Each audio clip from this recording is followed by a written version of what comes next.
lechong kawali. Binabad ko na yung ito. Minarinate ko na po ito.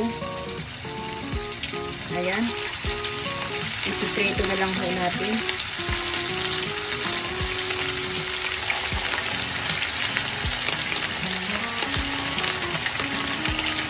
Mahirap dito yung talsikan.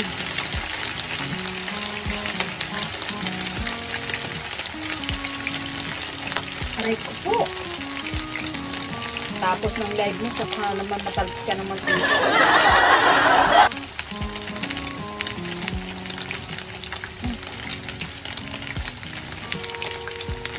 Lapit ko siya.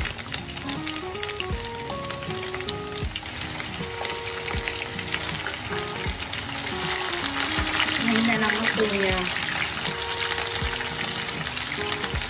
Magita naman ako kay Tatay Panapanin. Request na kasi ito eh. Tapos mag-request lang sa ano. Magkita na matagi. Kailangan lumitin.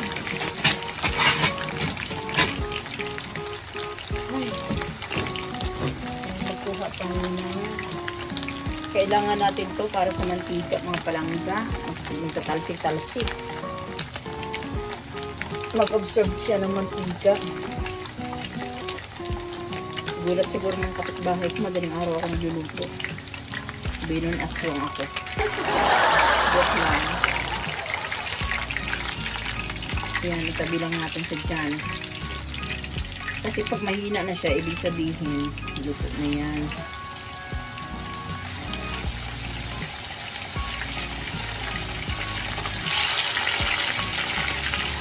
Alright na. Direct ka mo. Nangapin natin langga.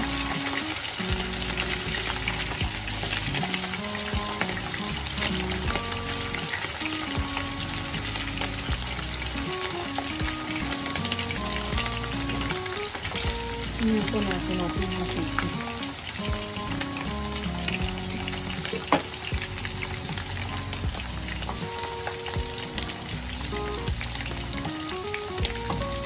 Ang hirap ng buhay.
Ayan, balikan natin yan mamaya. Oh my God!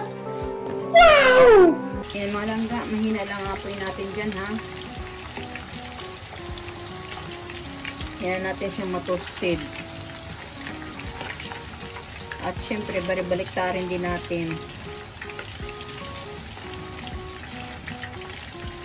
Kasi tabi po mga palangga sa Muslim na hindi kumakain ng karne ng baboy at sa iba pa.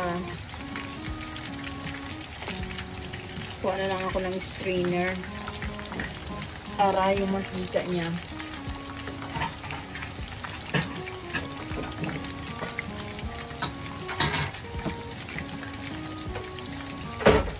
Ang cute ng strainer ko. Oh. Parang lagyan natin ng ano.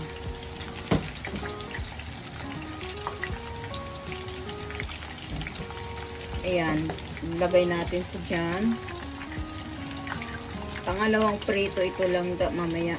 Unang prito ito. Prituhin pa natin ulit ito. Ganyan ako pag nagluto ng lechon kawali. Kasi total kami lang din naman ang kumakain. Kailangan sarapan na.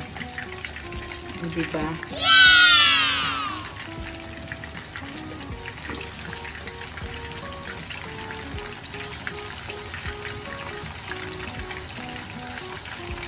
Pero gusto ko, pag umuwi ako ng Pilipinas, kain ako ng balot sa kanan. Saka barbecue, masarap ang mga barbecue sa tabi-tabi lang. Ito na lang ang ating finished product ko. Pero lulutuin pa natin ito.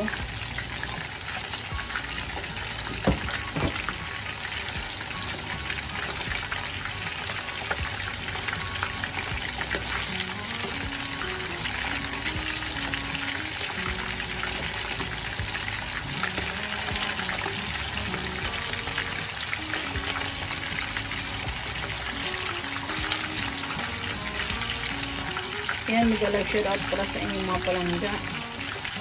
Laging pag-support sa aking live. Dapat support din kayo sa aking mga premier ng langga.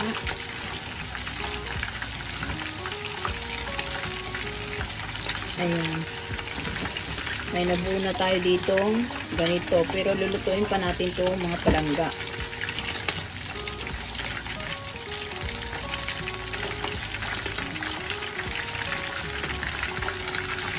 Kumbaga, unang laga niya o unang ano niya dito. May pangalawa pa. Ubos agad ang mantika, oy.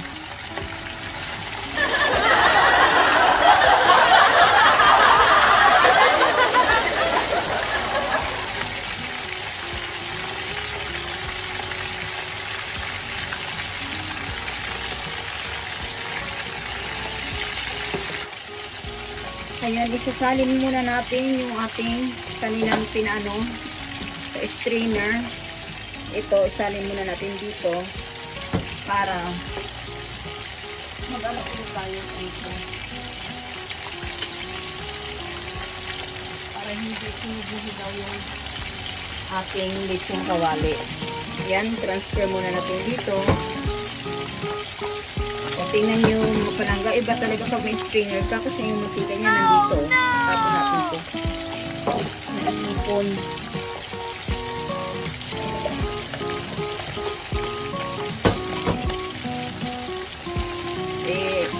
Iwas tayo sa mantika. Kaya, i-ano natin. Ito pa lang yung unang prito. Pangalawang prito pa ito para ano talaga ito, toasted.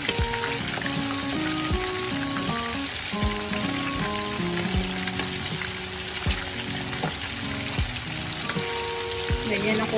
Maganda rin ito pag nilagyan mo siya ng harina kaunti. Kaso lang magiging iba na yung ginisalit yung kawali. Ano? Harina. Yung pag golden brown na, pwede na natin siya kunin kasi unang ano yun pa lang ito eh. At mag-ready tayo ng malinis na kawali ulit para mapaglagyan ng ating pinirito.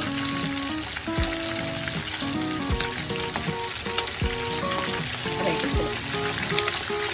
Tansik pa mo. Aray. Gusto. Kanina sobrang upo. 2 hours nakaupo sa live. Ngayon, nakatayo naman tayo.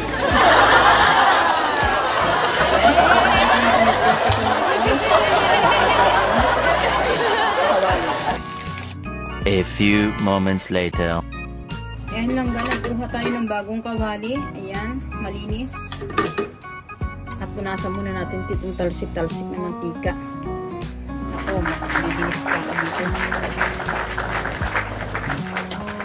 Let's start. Hindi pa pala nakaandar ang apoy. Ah? At lagyan na natin siya ng mantika. Pangalawang prito. Ayan. Yan. Painitin muna natin siya mga palangga. Pag mainit na, okay, isa lang natin again.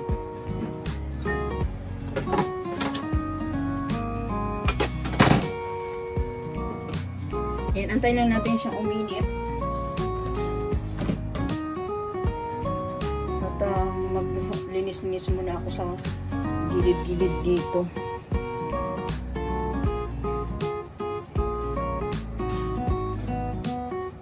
Ating unang prito at ito yung pangalawa, ang huling prito. Malalaman daw yung pag mainit na, lagyan daw natin ng asin or magic syrup kung matunaw agad. Nga. Yun, hindi pa mainit.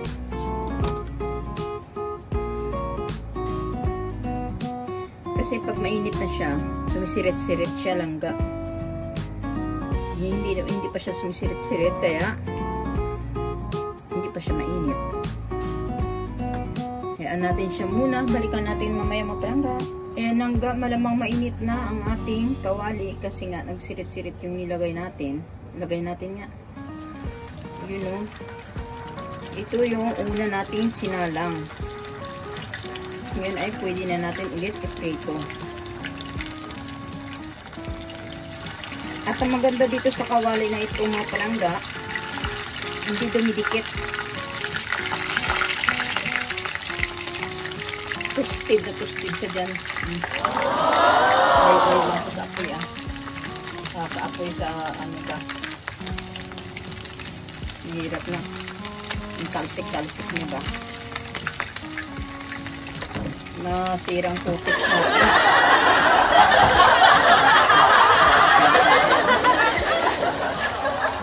Sunod agad itong isa o. Hangot na agad yan. Kasi mapait na. Pangalawang prito to eh. Pag na-overcook din naman, mapait na. Kaya dyan, itansa nyo rin. Ayan o. O diba? Napalangga. Ito. Overcook na to.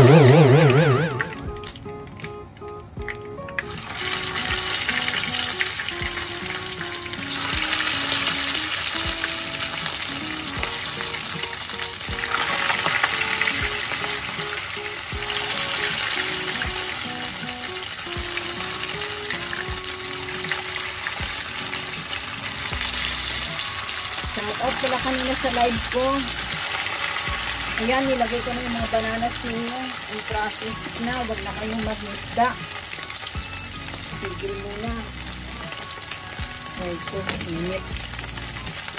Mahina lang mo yung apoy natin. Kailangan niya tulog ka agad eh. Kasi pangalawa eh. Pangalawang salam. Diba? Crispy. Parang crispy pata. Ganyan ako lang nagluto. Inaanohin natin ang pinakamahilang apoy. Kasi sunog na agad yung ating niluluto. Pag sunog na, mapait na yan. Ayan, hanguin na natin.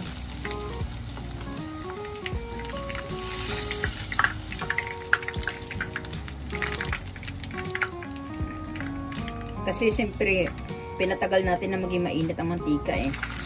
Kaya ganun.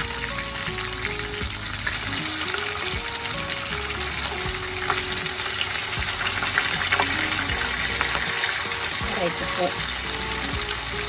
Pangalawang salang.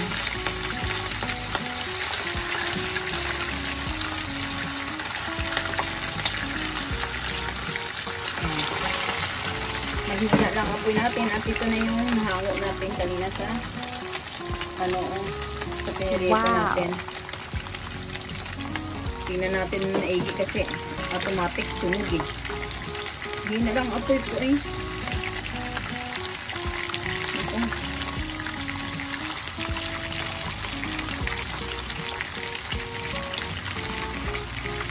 Pangalawang prito pa naman, o diba?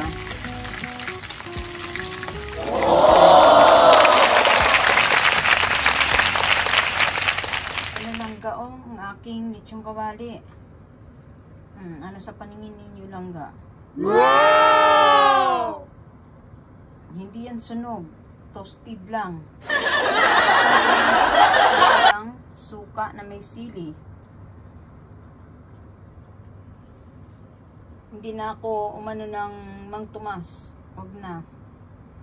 Ayan o. Look yummy. Kain po tayo. Ayan mga palangga. Sana nagustuhan ninyo ang upload ko today. Please don't skip my ads and please subscribe my channel, Judy Tanaka po. I-like nyo na rin and i-share ang aking mga bagong upload. Ayan, maraming salamat sa inyo mga palangga. I love you guys and God bless us. God bless us all. Bye.